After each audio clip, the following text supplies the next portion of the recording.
जय हिंद दोस्तों, मेरा नाम है एसके आनंद और आप देख रहे हैं एसके एजुकेशन यूट्यूब चैनल। दोस्तों, आज की इस वीडियो में हम आपके साथ चर्चा करने वाले हैं सीटेट परीक्षा 2026 के पार्ट फर्स्ट यानी कि बाल विकास और शिक्षा शास्त्र के बारे में। ठीक है, बाल विकास और शिक्षा शास्त्र का मॉडल पेपर 2 है, जिसमें से टोटल आपके पेपर 1 और पेपर 2 दोनों के लिए महत्वपूर्ण है। टोटल आपके 30 प्रश्न इसमें शामिल होंगे। कितने? 30 टोटल प्रश्न हैं, जो कि आपके पीवाईक्यू बेस्ड ये मॉडल पेपर होगा, जो आपके परीक्षा की दृष्टि से काफ़ी ज़्यादा महत्वपूर्ण होने वाला है। तो आपको करना क्या है, प्रत्येक प्रश्न का आंसर आपको नीचे कमेंट करना है और अंतिम में आपने 30 में से कितने सही विकल्प दिए हैं, वो भी आपको बताना है। तो चलिए वीडियो को शुरू करते हैं और देखते हैं आज का ये महत्वपूर्ण मॉडल पेपर नंबर 2। देखिए फ्रेंड्स, ये है हमारा मॉडल पेपर 2। ठीक है, ये मॉडल पेपर 2 है। आधे घंटे का आपका समय रहेगा इसमें, आधे घंटे का समय। और टोटल कितने नंबर का? 30 नंबर का ये पेपर होगा। ठीक है, आपको प्रत्येक प्रश्न का आंसर फटाफट नीचे कमेंट करते रहना है। पहला प्रश्न यहाँ पर है, विकास के संदर्भ में निम्नलिखित में से कौन सा कथन सही है? तो विकास क्या विकास केवल बाल्यावस्था के दौरान होता है? ऑप्शन ए कह रहा है। बी कह रहा है कि विकास बहुआयामी होता है। या ऑप्शन सी कह रहा है, विकास की दर सभी संस्कृतियों में सभी के लिए समान होती है। या फिर ऑप्शन डी कह रहा है, विकास केवल विद्यालय में होने वाले अधिगम से होता है। ठीक है, तो यहाँ पर कौन सा ऑप्शन सही हो जाएगा? ऑप्शन सही है आपका, सही विकल्प इसमें ऑप्शन बी। ठीक है, बी का मतलब विकास बहुआयामी होता है। विकास कैसा होता है? विकास बहुआयामी होता है। ठीक है, विकास जीवन भर चलने वाली प्रक्रिया है और यह बहुआयामी, जिसमें शारीरिक, मानसिक और सामाजिक आदि शामिल होता है। तो आपका ऑप्शन बी सही हो जाएगा। पहला विकल्प आपका गलत हो जाएगा, केवल बाल्यावस्था में नहीं होता। और ऑप्शन सी में देखिए, विकास की दर सभी संस्कृतियों में सभी के लिए समान होती है, तो ऐसा बिल्कुल नहीं होता। सभी संस्कृतियों में सभी के लिए समान कभी नहीं होती है। ठीक है, और विकास केवल विद्यालय में नहीं होता है, विकास बहुआयामी होता है। आप हमेशा ऑप्शन ये वाला चुनेंगे कि विकास कैसा होता है, विकास बहुआयामी होता है। ठीक है, नेक्स्ट क्वेश्चन है, पियाजे के संज्ञानात्मक विकास के सिद्धांत में संरक्षण का गुण किस अवस्था में विकसित होता है? ठीक है, संरक्षण यानी कि कंजर्वेशन का गुण किस अवस्था में होता है? तो जीन पियाजे ने कौन सा सिद्धांत दिया था? संज्ञानात्मक विकास का सिद्धांत। ठीक है, संज्ञानात्मक विकास का सिद्धांत दिया है। और उन्होंने इसमें कितनी अवस्थाएं बताई हैं? 4 अवस्थाएं बताई थी, जिसमें पहला इन्होंने बताई थी संवेदीगामक अवस्था, जिसको इंद्रजनित अवस्था भी कहते हैं। दूसरा है, और ये जो चलता है आपका पहला वाला, ये जन्म से 2 वर्ष से चलती है। दूसरा है आपका पूर्व संज्ञानात्मक अवस्था, जो कि 2 से 7 वर्ष होती है। तीसरा है आपका मूर्त संज्ञानात्मक अवस्था, जो कि 7 से 11 वर्ष, कितना? 7 से 11 वर्ष की होती है। और लास्ट होती है आपकी औपचारिक संक्रांतक अवस्था, जो कि 11 वर्ष से 15 वर्ष तक होती है। ठीक है, तो यहाँ पर संरक्षण यानी कि कंजर्वेशन का गुण किस अवस्था में आता है बच्चे में, आपको ये बताना है। तो सही जवाब क्या हो जाएगा? सही जवाब हो जाएगा आपका 2 का सी। ठीक है, 2 का सी अर्थात आपका मूर्त संक्रांतक अवस्था। ठीक है, मूर्त संक्रांतक अवस्था 7 से 11 वर्ष के बच्चों के लिए होती है, जिसमें वस्तु का बदलने और उनकी मात्रा नहीं बदलती, यानी कि संरक्षण का सिद्धांत आपका मूर्त संक्रांतक अवस्था में होता है। ठीक है, ऑप्शन सी आपका करेक्ट हो जाएगा। नेक्स्ट क्वेश्चन, लेवाइगोत्स्की के अनुसार बच्चों के संज्ञानात्मक में डैश की महत्वपूर्ण भूमिका होती है। तो विकास में किसकी महत्वपूर्ण भूमिका होती है? संस्कृत उपकरण की परिपक्वता की, सजा की, या फिर अनुकूलन की? तो लेवाइगोत्स्की के अनुसार कौन सा सही जवाब हो जाएगा? तो इनका जो है सिद्धांत कौन सा था? तो संज्ञाना सामाजिक, कौन सा? सामाजिक संस्कृत का सिद्धांत था। तो लेवाइगोस्की के अनुसार जिसमें सामाजिक मिल जाए वही विकल्प सही होगा, यानी कि ऑप्शन ए, सांस्कृतिक उपकरण की महत्वपूर्ण भूमिका होती है संज्ञानात्मक विकास में। ठीक है बच्चों की। और जो लेवाइगोस्की हैं, इन्होंने जो है जेडपीडी यानी कि जोन ऑफ प्रॉस्पेक्टिव डेवलपमेंट, जिसको समीपस्थ विकास का क्षेत्र कहते हैं, इसकी अवधारणा दी है। और आपका स्कैफोल्डिंग यानी कि पाढ़ मचान ढांचा की अवधारणा दी है। एमकेओ यानी कि मोर नॉलेजेबल अदर की अवधारणा दी है।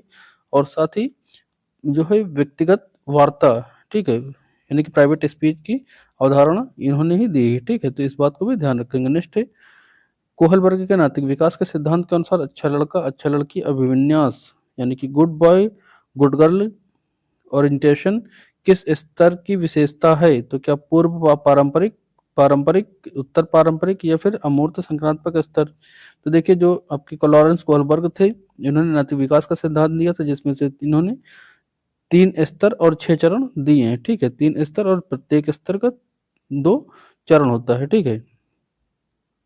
तो इस बात का ध्यान रखेंगे। इसमें सही जवाब क्या हो जाएगा?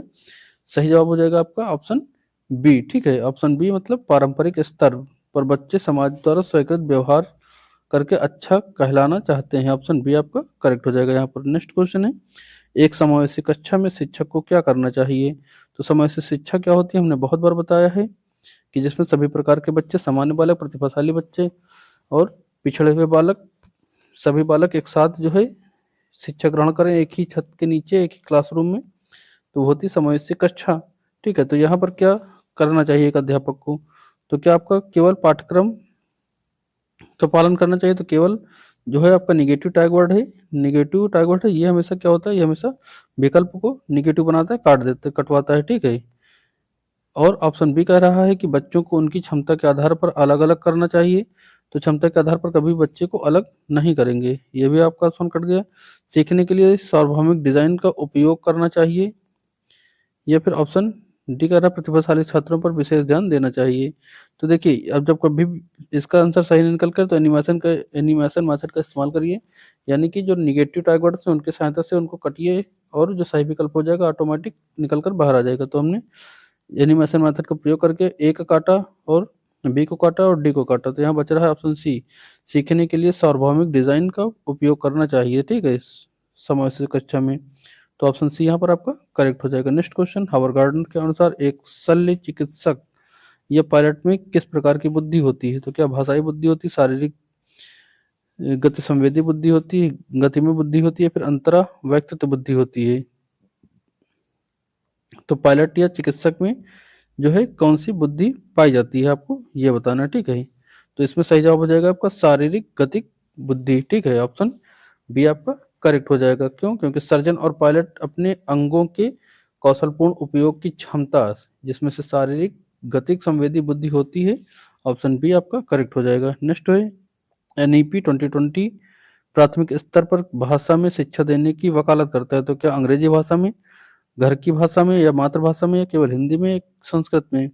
तो देखिए, एनईपी 2020 हो चाहे एनसीएफ 2005 हो, दोनों आपकी मातृभाषा या घर की भाषा में शिक्षा देने की वकालत करता है। यानी कि प्राइमरी लेवल पर एनसीएफ 2005 भी कहता है, और आपका एनईपी 2020 की प्राइमरी लेवल पर मातृभाषा का ही प्रयोग करना अनिवार्य होगा, और हो सके तो कक्षा 6 से 8 तक में भी आप इस भाषा को प्रयोग करिए। नेक्स्ट क्वेश्चन है, निम्नलिखित में से कौन सा अपसारी चिंतन है, यानी कि डाइवर्जेंट थिंकिंग का उदाहरण कौन सा है? तो अपसारी चिंतन वो होते हैं जिनके एक से अधिक जो है उत्तर होते हैं, ठीक है? तो क्या पहाड़ा सुनाना, तो ये क्या आपका डाइवर्जेंट थिंकिंग का विकल्प होगा? तो ये उदाहरण नहीं होगा। पहाड़ा एज इट इज, जिस तरह से आपने रट रखा है वही सभी लोग सुनाएंगे, तो उसका एक ही उत्तर निकल कर आता है, इसलिए नहीं होगा। भारत की राजधानी का नाम बताइए, ये आपका डाइवर्जेंट थिंकिंग या फिर जो सृजनात्मकता चिंतन का विकास नहीं करता है। सीधा आप बताएंगे कि नई दिल्ली भारत की राजधानी है, तो इसमें कोई भी जो है मतलब सृजनात्मकता नहीं हुई बच्चे की। ऑप्शन सी यहाँ पे कह रहा है कि यदि पेड़ ना होते तो क्या होता है, इस पर विचार लिखना। तो हाँ, आपका ये विकल्प आपका सही हो जाएगा, क्योंकि इसमें जितने बच्चों से पूछोगे लगभग सभी बच्चे अलग अलग जो है थिंक करके अलग अलग जवाब प्रस्तुत करेंगे। तो ऑप्शन सी आपका सही जवाब हो जाएगा यहाँ पर, ठीक है? नेक्स्ट क्वेश्चन है, कक्षा में जेंडर रूढ़िवादिता को कम करने के लिए शिक्षक को क्या करना चाहिए? तो इसमें करना क्या चाहिए, सीधा देखिए, ऐसे उदाहरण दे रहे हैं जो पारंपरिक भूमिकाओं को चुनौती दे, जैसे पुरुष नर्स हो और जो महिलाएं हों वो डॉक्टर, इंजीनियर इत्यादि हों। तो यहाँ पर ऑप्शन सी के साथ आप जा सकते हैं, आपका करेक्ट आंसर माना जाएगा, ठीक है? यानी कि जेंडर रूढ़िवादिता को जब भी चुनौती देना हो तो आप जो है इस तरह की चर्चाएं करिए, जिसमें जो है पुरुष घर के काम करे और महिलाएं बाहर के काम करे, ठीक है? तो जो आपको जो पुरानी परंपरा चली आ रही है उसके विपरीत आप उदाहरण देना आपका सही हो जाएगा। नेक्स्ट है आपका रचनात्मक आकलन की विशेषता क्या नहीं है? तो रचनात्मक आकलन की विशेषता क्या नहीं है? क्या यह शिक्षण प्रक्रिया के दौरान होती है, या फिर इनका उद्देश्य छात्रों को ग्रेड और रैंक देना होता है, या फिर यह नैदानिक और उपचारात्मक होती है, या फिर यह छात्रों को प्रतिपुष्टि प्रदान करती है? तो देखिए, रचनात्मक आकलन के बारे में यहाँ पर पूछा हुआ है, तो सही जवाब हो जाएगा आपका कि इसमें कहा है कौन सी नहीं होती है? रचनात्मक आकलन में क्या नहीं होता है? यहाँ पर देखिए नेगेटिव पूछा करे तो हमेशा आप क्या करिए, नेगेटिव को हमेशा अंडरलाइन करिए, जिससे आपका दिमाग में रहे कि नेगेटिव वाला ही चुनना है। तो यहाँ पर ऑप्शन बी आपका नेगेटिव है, यानी कि इसका उद्देश्य ग्रेड और रैंक देना होता है। तो ऑप्शन बी नहीं का सही विकल्प हो जाएगा, ऑप्शन बी आपका, ठीक है। बाकी सारे विकल्प इसके सही थे, लेकिन यहाँ नहीं के पूछा तो नहीं वाला आपका बी था। नेक्स्ट, पियाजे के अनुसार अहम केंद्रवाद क्या है? तो क्या बच्चों को स्वार्थी होना? तो नहीं, बच्चों को स्वार्थी होना नहीं होता है, ठीक है। यह बच्चों की मानना कि वह सोचता महसूस करता बाकी सब भी वैसा होता है। तो अहम केंद्रिता आपकी यही कहलाती है। बच्चा यह मानता है कि जैसा वह सोचता है और महसूस कर रहा है बाकी सब वैसा ही है, यानी कि जीववाद का अगर मान लो बच्चा जीववाद में है कि सभी वस्तुओं को जीवित सोच रहा है कि सभी वस्तुएं जीवित हैं, सभी वस्तुओं में जीव है, तो यह जो है बाकी सभी वही महसूस करें। तो ये आपका होता है अहम केंद्रवाद, ठीक है। यानी बच्चे का जो नजरिया हो, यानी कि अहम केंद्र में बच्चा दूसरों का नजरिया नहीं समझता, उसे लगता है कि उसकी तरह ही सब सोचते हैं। तो आपका ऑप्शन बी यहाँ पर करेक्ट हो जाएगा। नेक्स्ट आपसे 12 नंबर क्वेश्चन है। किस मनोवैज्ञानिक ने सामूहिक एकालाप शब्द का प्रयोग किया है? तो सामूहिक एकालाप यानी कि कलेक्टिव मोनोलॉजी शब्द का किसने प्रयोग किया है? लेवाइगोस्की ने, जीन पियाजे ने, और जेरोम ब्रूनर ने, या फिर बीएफ स्किनर ने? तो इसका सही जवाब क्या हो जाएगा? इसका सही जवाब क्या हो जाएगा? ऑप्शन बी का, ठीक है, सामूहिक एकालाप का। तो इसका सही जवाब हो जाएगा आपका ऑप्शन बी। ऑप्शन बी, यानी कि पियाजे ने देखा कि छोटे बच्चे समूह में होकर भी अपनी अपनी बात करते हैं, यानी कि सामूहिक एकालाप जो कि एक दूसरे से समन्वयित नहीं है, ठीक है। तो एकालाप का मतलब होता है अकेला। तो आपका ऑप्शन बी आपका करेक्ट हो जाएगा, ठीक है। आपका ऑप्शन बी करेक्ट हो जाएगा, सामूहिक एकालाप की जो शब्द का प्रयोग किया है वो जीन पियाजे ने किया है, ठीक है। देखिए यहाँ पर क्वेश्चन नंबर 13, समीप दुराभिमुख सिद्धांत के अनुसार विकास कैसा होता है? तो ऑप्शन ए का रहा है सिर से पैर की ओर, ऑप्शन बी का रहा है शरीर के केंद्र से बाहर यानी कि परिधि की ओर, या ऑप्शन सी कह रहा है कि पैर से सिर की ओर, या ऑप्शन डी कह रहा है कि जटिल से सरल की ओर। तो देखिए जब भी समीप दुराभिमुख पूछे तो आप क्या बताएंगे? इसमें ऑप्शन बी हो जाएगा आपका शरीर के केंद्र से बाहर की ओर, ठीक है। समीप दुराभिमुख सिद्धांत के अनुसार जो आपका विकास होता है वो शरीर के केंद्र से परिधि की ओर यानी कि अंदर से बाहर की ओर होता है, इस बात का ध्यान रखेंगे। यानी कि समीप दुराभिमुख सिद्धांत के अनुसार विकास केंद्र यानी रीढ़ से शुरू होकर के बाहर हाथ पैर की ओर जाता है, यानी कि ऑप्शन आपका बी यहाँ पर करेक्ट हो जाएगा, ठीक है। अगला क्वेश्चन है, कह रहा है कि एनसीएफ 2005 के अनुसार गणित शिक्षण का संकीर्ण उद्देश्य क्या है? तो क्या बच्चे के चिंतन का गणितीकरण करना, या फिर ऑप्शन बी कह रहा है कि संज्ञानात्मक कौशल का विकास करना है, फिर ऑप्शन सी कह रहा है समस्या समाधान कौशल विकसित करना है, फिर तार्किक चिंतन विकसित करना। तो यहाँ पर सही जवाब क्या हो जाएगा? ऑप्शन बी की तरफ से आप जाएंगे इसमें, ठीक है। बच्चे का गणित संकीर्ण उद्देश्य और गणना करना सिखाना है, जबकि ऊंचा उद्देश्य सोच का गणितीकरण करना है, ठीक है। तो यहाँ पर 14 का बी आपका सही हो जाएगा, कौशलों का विकसित करना, संख्यात्मक कौशलों को विकसित करना, ठीक है।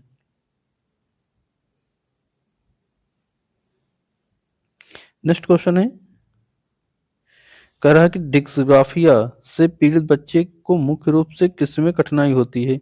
देखिए जो डिस्ग्राफिया होती है वो किससे संबंधित होती है? ऑप्शन पढ़ने से, लिखने से, गणित गणित की गणना करने से, या फिर ऑप्शन डी कर रहा है बोलने से। तो डिस्ग्राफिया हमेशा किससे संबंधित होती है? ग्राफ का मतलब होता है हाथ से बनाना, तो हाथ से आप क्या करते हैं? हाथ से लिखते हैं, क्या करते हैं? लिखते हैं। तो लिखने और चित्र बनाने से हो जाएगा आपका ऑप्शन बी यहाँ पर गणित सही हो जाएगा, ठीक से। पढ़ने से पूछेगा तो आप क्या बताएंगे? डिसलेक्सिया बताएंगे, और गणितीय गणना से डिसकैलकुलिया, ठीक है। नेक्स्ट क्वेश्चन है, एक शिक्षक को छात्र एक शिक्षक को छात्र को प्रश्न पूछने के लिए क्या करना चाहिए? यानी कि एक शिक्षक को छात्र से प्रश्न पूछने के लिए क्या करना चाहिए? हतोत्साहित करना चाहिए, प्रेरित और प्रोत्साहित करना चाहिए, नजरअंदाज करना चाहिए, फिर सजा देना चाहिए?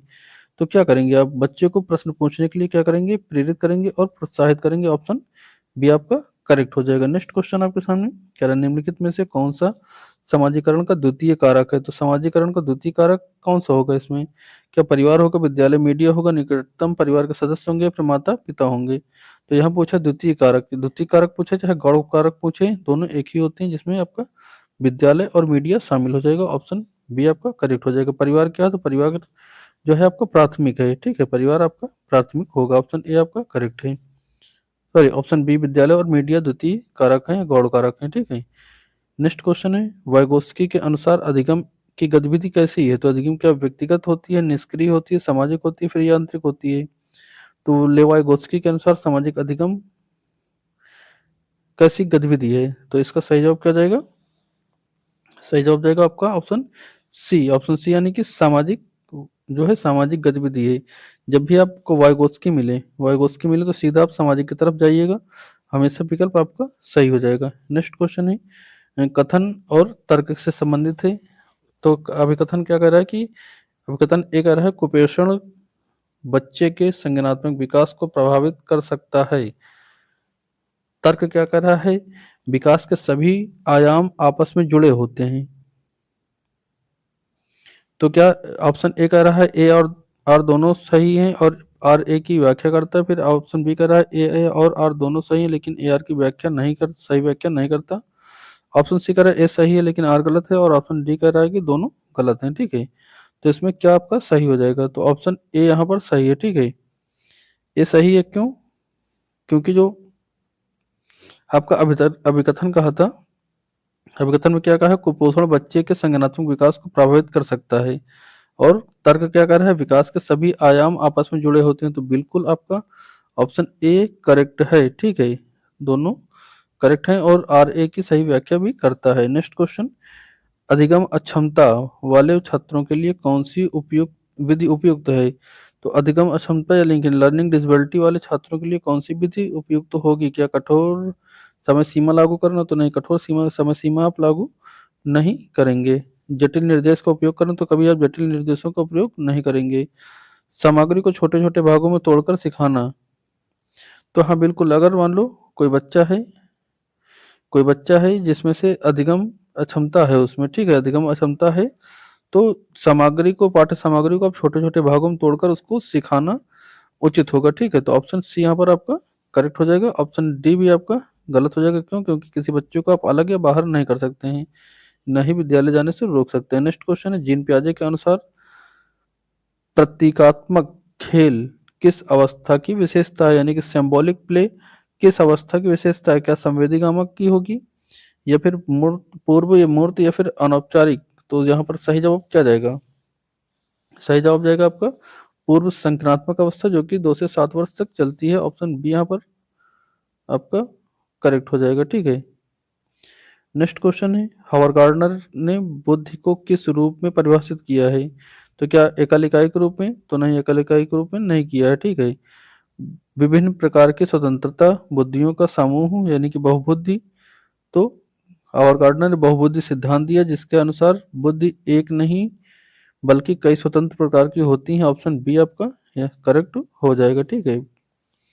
बहुबुद्धि का सिद्धांत किसने दिया है? तो हावर्ड गार्डनर ने दिया है। नेक्स्ट क्वेश्चन है समावेशी कक्षा में वंचित समूह के बच्चों के लिए क्या करना आवश्यक है? तो क्या अलग करना आवश्यक? तो आप अलग कभी भी नहीं करेंगे, ठीक है, बच्चों को कभी भी आप अलग नहीं करेंगे। ऑप्शन बी कह रहा है कि उनके सामाजिक और सांस्कृतिक संदर्भ का सम्मान करें। तो बिल्कुल एनसीएफ 2005 और एनईपी 2020 यही कहता है कि बच्चे के सांस्कृतिक संदर्भ का आप हमेशा सम्मान करेंगे, उनकी मातृभाषा का हमेशा सम्मान करेंगे। तो ऑप्शन बी यहाँ पर आपका करेक्ट हो जाएगा, ठीक है। नेक्स्ट क्वेश्चन है कोहलबर्ग के अनुसार सजा से बचने के लिए नियमों का पालन करना किस चरण को दर्शाता है? क्या दंड और आज्ञाकारिता अभिविन्यास? ऑप्शन बी कह रहा है कि सामाजिक अनुबंधन। ऑप्शन सी कह रहा है सार्वभौमिक नैतिक सिद्धांत या फिर ऑप्शन डी कह रहा है कानून और व्यवस्था। तो सजा से बचने के लिए नियमों का पालन किस चरण को दर्शाता है? ठीक है, तो सही जवाब हो जाएगा आपका ऑप्शन ए, यानी कि यह नैतिक विकास का पहला चरण है जहां बच्चा सिर्फ मार या डांट से बचने के लिए नियमों का पालन करता है। ठीक है, तो ऑप्शन ए का मतलब क्या हुआ? दंड और आज्ञाकारिता अभिविन्यास। ठीक है, ऑप्शन ए आपका करेक्ट हो जाएगा। नेक्स्ट क्वेश्चन है, पियाजे के अनुसार विकास को प्रभावित करने वाले 4 कारक कौन थे? तो विकास को प्रभावित करने वाले 4 कारक कौन थे? ऑप्शन चारों आपके सामने हैं। एक आ रहा है परिपक्वता, अनुभव, सामाजिक अंतःक्रिया और संतुलन। ऑप्शन बी का रहा है दंड, पुरस्कार, दंड, प्रशिक्षण और अवलोकन। ऑप्शन सी का रहा है भाषा, संस्कृति, उपकरण और समाज। या फिर ऑप्शन डी का रहा है कि ध्यान, स्मृति, बुद्धि और प्रेरणा। ठीक है, तो पियाजे के अनुसार पूछा है विकास को प्रभावित करने वाले 4 कारक कौन से थे? तो यहाँ पर सही जवाब क्या हो जाएगा?